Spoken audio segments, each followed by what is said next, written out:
여러분 안녕하십니까? 호텔 형제입니다. 이번 시간에는요, 경기도 부천에 입지한 매매물건 현황에 대해서 말씀드리겠는데요.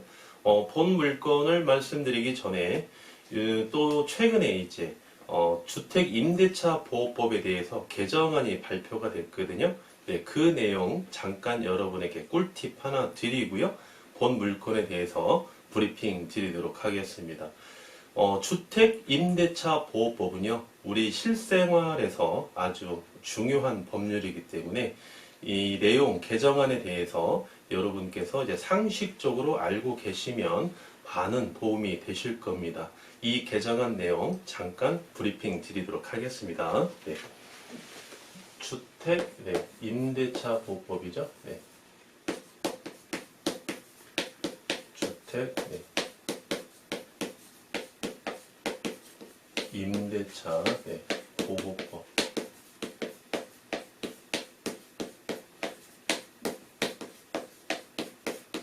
일부가 개정이 됐는데요. 그 가장 큰 내용이 바로 계약 해지.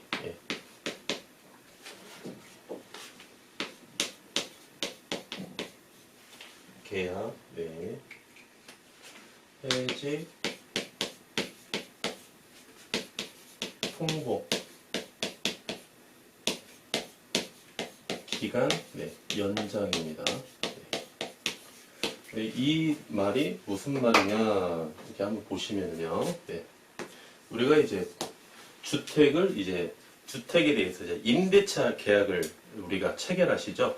뭐 아파트가 됐든 뭐 다세대 주택이 됐든 다가구 주택이 됐든 이렇게 주택에 대해서 우리 임대인께서 임차인과 함께 주택 임대차 계약을 이제 체결을 하게 되는데, 보통 우리가 이제 2년 만기로 이제 계약을 체결하죠. 2년.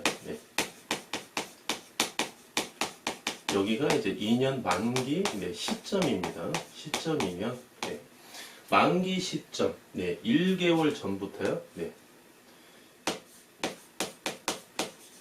1개월 전부터 또 만기 6개월 전의 시점이 있습니다. 6개월 전. 이 임대인도 통보 의무가 없고요. 임차인도 통보 의무가 있습니다. 그러면 임대인의 통보 의무 기간부터 한번 볼까요? 현행법상입니다. 지금 현행법상은 임대인 집주인이죠. 임대인의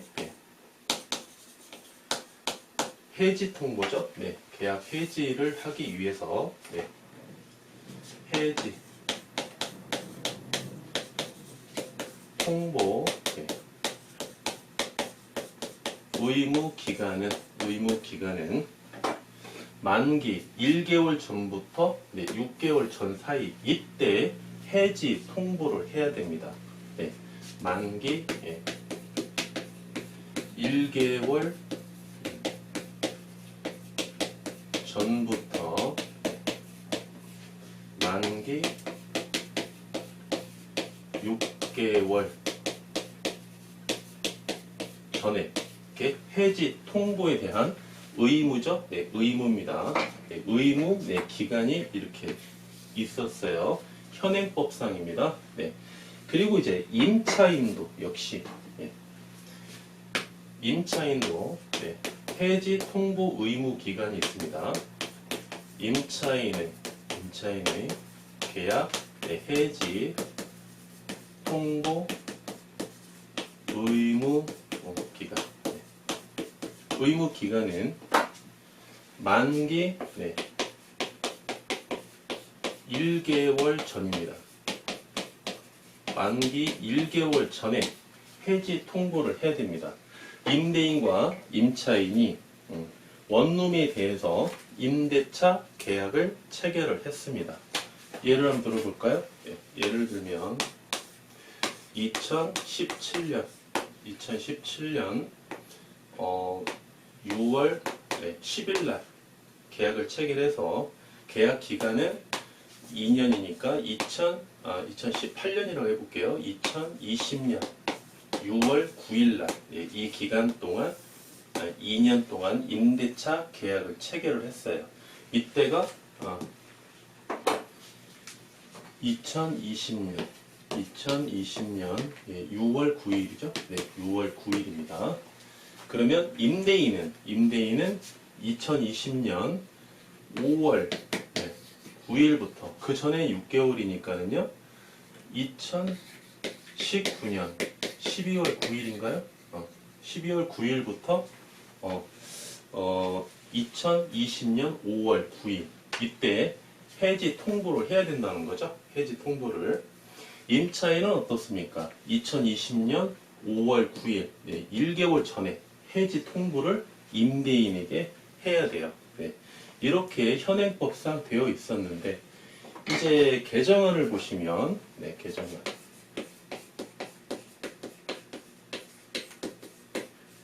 개정안을 보시면 만기 2개월 전에 당사자에게 해지 통보 의무 기간으로 바뀌게 되었습니다.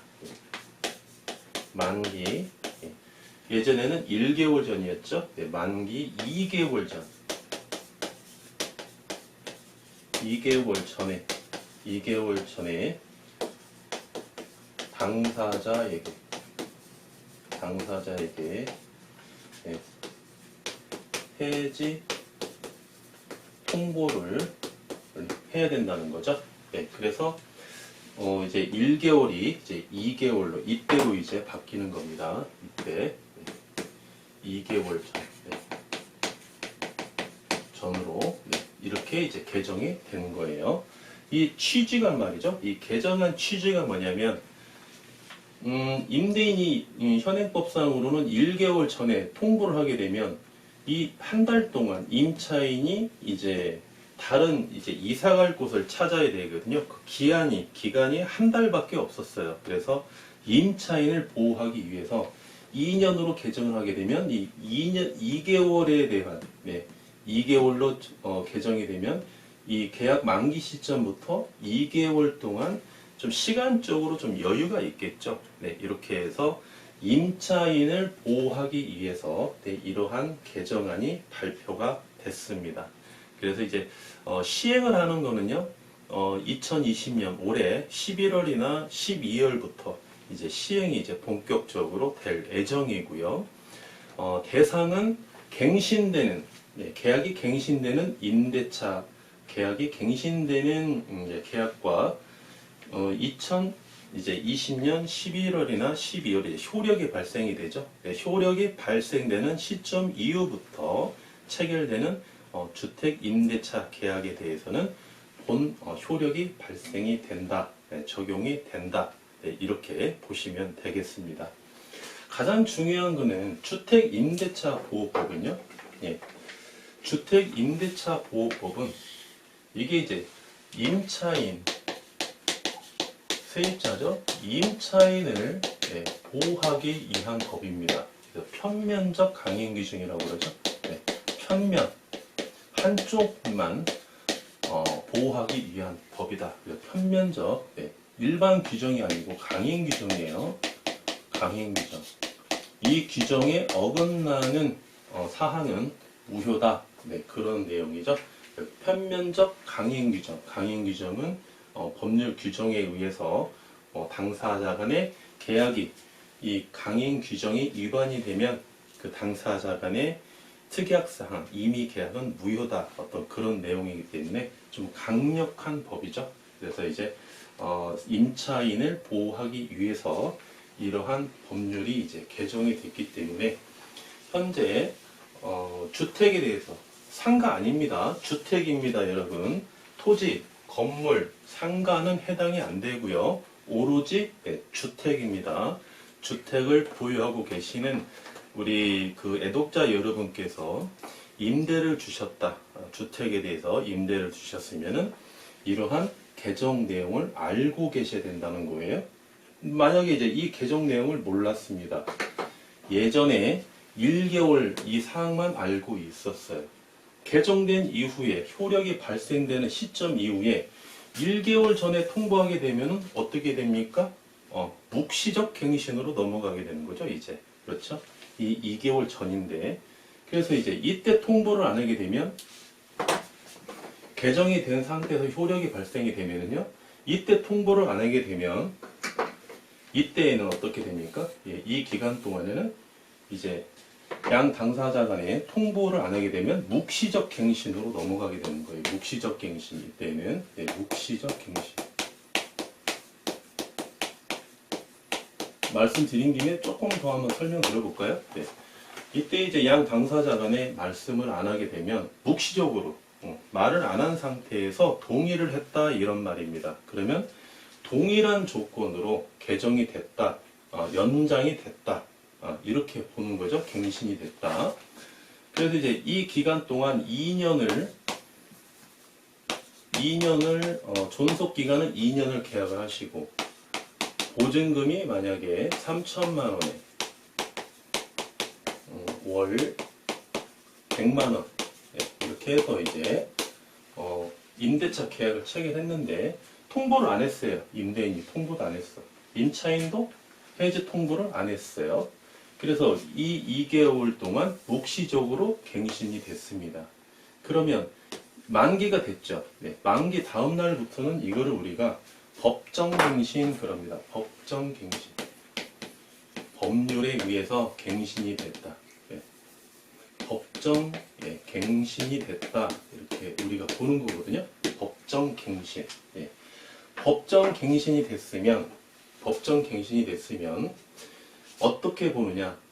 법에서는 어떻게 보느냐? 동일한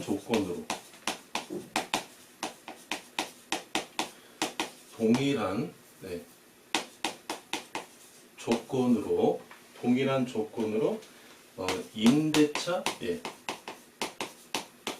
계약을 체결한 것으로 본다.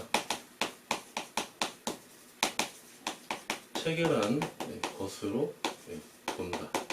이게 무슨 말씀이냐? 임대인과 임차인이 이 통보 의무 기간 동안 두 분 다 아무 말씀이 없었어요. 그러면 이제 이 기간이 지나고 나서는 묵시적 갱신이 된 거죠. 묵시적 갱신이 됐습니다. 그러면 만기가 지났어요. 만기가 지난 그 다음 날부터는 이제 법정 갱신이 되는 건데요. 동일한 조건. 예전에 계약을 체결할 때 보증금 3천만 원에 월세 100만 원에 체결했으면 이 동일한 조건으로 다시 임대인과 임차인이 임대차 계약을 체결한 것으로 본다. 네, 이런 뜻입니다, 여러분. 그리고 기간. 정식적으로 체결할 때는 2년이라고 딱 기재를 했죠. 명시를 했습니다, 계약에. 그런데 이제 언제부터 언제까지 계약을 체결하느냐. 여기가 이제 계약되는 시점이죠. 2020년 6월 10일 날 이제 법정 갱신일이니까요. 그래서 이때부터 언제까지 그러면 계약한 걸로 보는 거냐, 존속 기간이. 그래서 기간은 2년으로 본다 그럽니다. 2년으로 본다. 그래서 2022년 6월 7일까지 계약 기간이 존속되는 걸로 법에서는 보겠다 이러는 이야기입니다. 묵시적 갱신을 통해서 법정 갱신이 되면 그렇다는 겁니다. 그러면 이제 만약에 이런 경우도 있을 수 있겠죠. 2020년 6월 10일이 지났습니다. 그래서 이 시점이 도래했는데 이 시점이 2020년 우리가 9월 1일이라고 한번 가정해 볼까요? 2020년 9월 1일 날 갑자기 이제 임차인이 말이죠. 제가 임차인 입장인데 지위에 있는 사람인데 갑자기 지금 서울에서 부산으로 지금 출장 이제 거기에 이제 제가 회사를 옮겼습니다. 부산으로. 그러면 제가 이제 살고 있는 빌라에서 제가 이제 부산으로 이제 이사를 가야 되겠죠. 그러면 여기서 더 이상 살 수가 없습니다. 그럼 부득이한 상황이 발생이 된 거예요. 그럼 그때는 어떻게 할 거냐? 계속 2년으로 기간을 2년으로 해놨으니까 2년 동안 2022년 6월 9일까지 내가 다시 살아야 되냐, 월세를 줘가면서 살지도 않는데 월세를 꼬박꼬박 내야 되냐, 또 그러한 문제가 발생이 되거든요. 그럴 때에는 말이죠, 법에 또 명시가 되어 있습니다. 이 법정 갱신 기간 동안,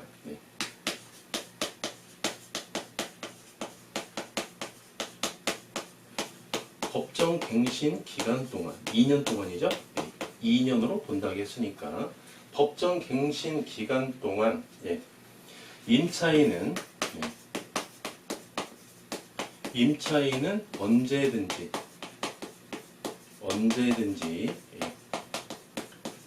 계약을 해지할 수 있다, 이렇게 명시되어 있습니다. 민법상 나와 있는 이야기예요. 법정 갱신 동안 2년 동안 임차인은 언제든지 계약을 해지할 수 있다. 존속 기간 중에. 그래서 이제 2020년 9월 1일 날 갑자기 내가 이제 부산으로 이제 회사를 옮깁니다. 그러면 임대인에게 이제 이야기를 해야 되겠죠. 임대인에게 제가 이제 임차인이니까 임대인님, 제가 갑자기 사정이 이만저만해서 부득이하게 계약을 해지하겠습니다. 그러면 6월 1일 날 전화해서 바로 보증금 빼주세요, 이렇게 이야기할 수 있나요? 그건 아니죠. 그래서 이제 임차인은 그렇게 사유가 발생이 됐을 때에는 임대인에게 3개월의 유예기간을 줘야 됩니다. 3개월의 유예기간. 그러면 2020년 9월 1일 날 제가 임대인에게 통보를 했어요. 동의가 아닙니다. 통보입니다. 통보를 했습니다. 그럼 3개월의 유예기간이니까 2021년 11, 12. 그러면 이제 12월이네요. 2020년 12월 뭐 예를 들면 1일 날까지 이렇게 3개월에 대한 2020년 12월 30일까지 이렇게 3개월에 대한 유예기간을 임차인은 임대인에게 줘야 됩니다. 그리고 3개월이 딱 종료가 되면 보증금을 반환해라, 정식으로 이제 효력이 발생이 되는 거고요. 그럼 거꾸로 이제 임대인이 말이죠. 제가 살고 있는 빌라에 갑자기 들어온다는 거예요. 사정이 생겨서 자기가 살고 있는 집을 팔았답니다. 그래서 자기가 저한테 임대를 준 빌라에 들어와야 된대요. 그러면 임대인도 임차인에게 3개월의 유예기간을 주고 그렇게 실행할 수 있느냐, 이걸 따져봐야 되는데요. 이때 임대인은 권리가 없습니다. 권리가 없어요. 2년 동안 아무런 권리를 행사할 수가 없습니다. 임차인에게만 이런 유예기간을 주는 거예요. 그래서 이제 호텔 황제가 법정 갱신까지 이렇게 조금 알아봐 드렸는데요. 이거는 이제 실생활에서 많이 유효한 팁이니까 여러분께서 하나 기억해 주시고요. 팁을 하나 더 드리면, 우리가 해당 내용처럼 주택, 임대차 보호법이 있고요. 그 다음에 어떻습니까? 상가. 일정한 요건이 충족되면, 환상보증금이 충족되면 상가 임대차 보호법이 있죠. 또 뭐가 있습니까? 또 일반 임대차가 있습니다. 일반 임대차. 예를 들면은 우리가 이제 호텔이나 모텔을 임대차 계약을 체결을 하는데 환상보증금이 상가 임대차 보호법을 못 받는다. 일정 금액 이상이다. 초과를 했다 그러면 상가 임대차 보호법을 못 받고요. 일반 임대차, 이건 이제 보호법이 아니고 일반 임대차에 대한 법률 규정에 대해서 적용이 되고요. 또 무슨 법이 있나요? 전세권이 있거든요. 전세권은 뭡니까, 여러분? 전세권은요, 월세가 없다고 해서 전세권이 아닙니다. 등기부 등본상 전세권이라는 물건을 기재를 해야 전세권이고요. 등기부 등본상 전세권이라고 기재를 안 했고 단순히 월세를 안 준다고 해서 보증금만 줬다면 이거는 그냥 임대차입니다, 여러분. 그래서 이제 전세권 같은 경우도요. 이게 한 가지, 두 가지, 세 가지, 네 가지가 이 각각 다 다릅니다. 이게 상황이 전부 다. 네. 이게 해지 통보 의무 기간이 다 달라요. 이게 네 가지가 다 똑같지가 않습니다. 그래서 시간이 되면 호텔 황제가 말이죠. 해당 키워드를 가지고 묵시적 갱신, 법정 갱신이 주택임대차 보호법, 상가임대차 보호법, 일반 임대차, 그 다음에 전세권이 어떻게 다른 규정으로 적용이 되어 있는지 한번 거기에 대해서 한번 강의를 한번 드리고요. 마지막으로 꿀팁을 하나 드리면 임차인의 해지 통보 의무가 있죠. 예. 임차인의 해지 통보 의무. 예. 이 의무는 주택임대차 보호법에만 있습니다. 주택임대차 보호법. 주택임대차 보호법에 적용되는 임차인만 해지 통보 의무가 있어요. 그래서 이 기간을 준수해야 된다는 거예요. 다른 법률은 보시면은 임차인의 해지 통보 의무가 없습니다. 네, 그것도 하나의 팁이죠. 네, 그래서 여러분께서 현재 임대인의 지위에 있는지, 임차인의 지위에 있는지 파악을 하시고, 본 내용은 일반 실생활에서 아주 유효하게 우리가 사용할 수 있는 개정 법률 내용이니까 여러분께서 꼭 숙지하시고 기억해 놓으셨다가 향후에 어떤 여러분께서 피해를 보신 일이 없도록 경제적으로 손실을 보는 일이 없도록 하셨으면 좋겠습니다. 네. 언제 효력이 발생된다고 그랬죠? 네, 올해 빠르면 11월, 늦으면 12월부터 법률이 효력이 발생이 됩니다. 그 시점이 도래하면 호텔 황제가 강의를 드리면서 또 한번 그 시점에 대해서 정확하게 말씀드리도록 하겠습니다. 네. 계속해서 이제 경기도 부천에 입지한 매매 물건 한번 볼까요? 네. 본 물건은 경기도 부천에 입지하고 있고요. 물건 번호 1188111번입니다. 사용 승인일 1995년 1월 12일 날 지하 1층부터 지상 5층까지 대지 면적 74평, 연면적 273평, 매가 현재 25억이고요. 소유자께서는 현재 본 물건에 대해서 이렇게 직영으로 운영하고 계시고 있죠. 네. 최대 용자 어떻습니까? 19억까지 가능하시고 따라서 초기 자기자본 6억으로서 본 물건을 취득할 수 있겠고요. 자기자본 6억을 투자해서 월 매출 4천만 원씩 나오는 경기도 부천에 입지한 물건을 우리가 취득할 수 있겠습니다. 객실수 25개, 주차 일부 가능하시겠고요. 용도 지역은 일반 상업 지역입니다.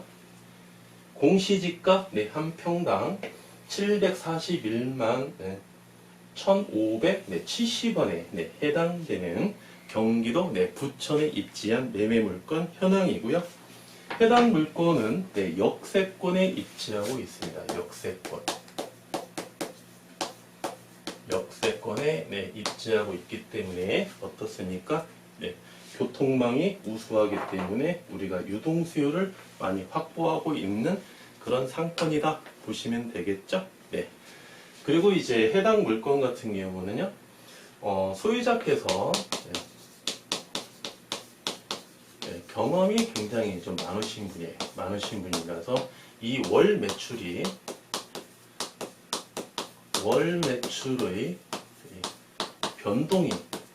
변동이 거의 없습니다. 1년 동안 매달의 매출이 꾸준히 형성되어 있는 그러한 물건이다. 아주 장점이죠. 그리고 시설을요, 여러분, 부티크 시설을 해놓으셨어요. 부티크로 예쁘게 아주 시설을 잘 해놓으셨습니다. 이 부티크가 무슨 말이냐? 또 이제 좀 의문을 또 가지시는 우리 애독자 여러분 계시는데요. 좀 쉽게 말씀드리면 좀 뭐랄까 테마형으로 객실이 25개면요 25개 전체를 테마형으로 아주 예쁘게 꾸며놨다 이렇게 좀 보시면 되겠습니다. 보통 이제 뭐 스탠다드냐 아니면 부티크냐 우리가 이렇게 시설을 이렇게 두 단어로 키워드를 가지고 평가를 많이 하는데요. 스탠다드 같은 경우는 어떻습니까? 출장이나 비즈니스 손님들이 많이 오시는 그러한 숙박업소를 시설을 할 때 분위기를 좀 완만하게 좀 화려하게 하지 않고요. 아주 단순하고 깔끔하게 조금 시설을 하는 거를 우리가 이제 스탠다드로 시설을 했다 이렇게 보시고, 부티크 같은 경우는 주 수요층을 말이죠. 연인 고객을 타겟으로 해서 시설을 하는 게 바로 이제 부티크 모텔, 부티크 호텔 이렇게 우리가 말씀드리고 있거든요. 그래서 이제 각 층의 이제 인테리어도 층마다 좀 다르게 많이 이렇게 시설을 하고요. 밖에 외관도 좀 보면 좀 화려하게 이렇게 좀 시설을 하는 것을 바로 이제 부티크 모텔에 우리가 이렇게 표현하고 있습니다. 본 물건 같은 경우 지금 대지 면적이 74평이거든요. 역세권의 74평이기 때문에 대지 면적이 그렇게 넓은 평수는 아닙니다. 만약에 대지 면적이 100평이 넘어갔다면 매가가 30억을 훌쩍 넘어가겠죠. 네, 그래서 소액을 투자해서 매출이 높은 역세권 모텔을 취득하려고 하는 어떤 그런 계획이 있는 예비 창업자 여러분에게 적합한 물건이다 이렇게 말씀드릴 수 있겠습니다. 네, 마지막으로 이제 이자 지급액과 기대 수익률 한번 살펴볼까요? 네, 이자 지급액.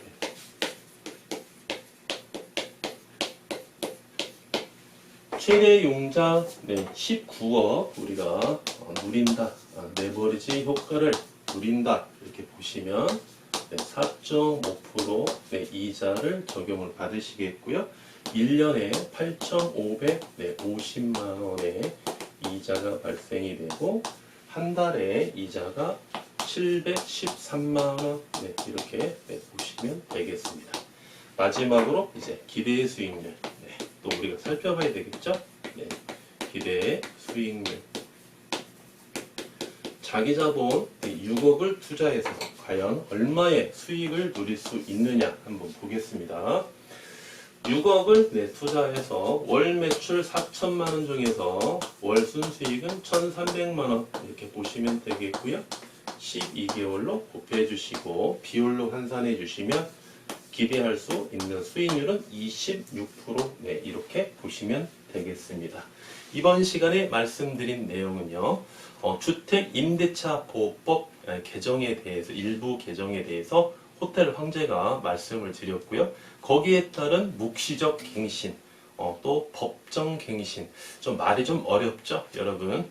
그래서 이제 호텔 황제가 예를 들어서 조금 가볍게 여러분이 이해하기 쉽게끔 잘 말씀을 드렸고요. 다음으로는 이제 경기도 부천에 입지한 소액을 투자해서 역세권의 모텔을 취득할 수 있는 매매물건 현황에 대해서 살펴봤습니다. 감사합니다. 지금까지 호텔 황제였습니다.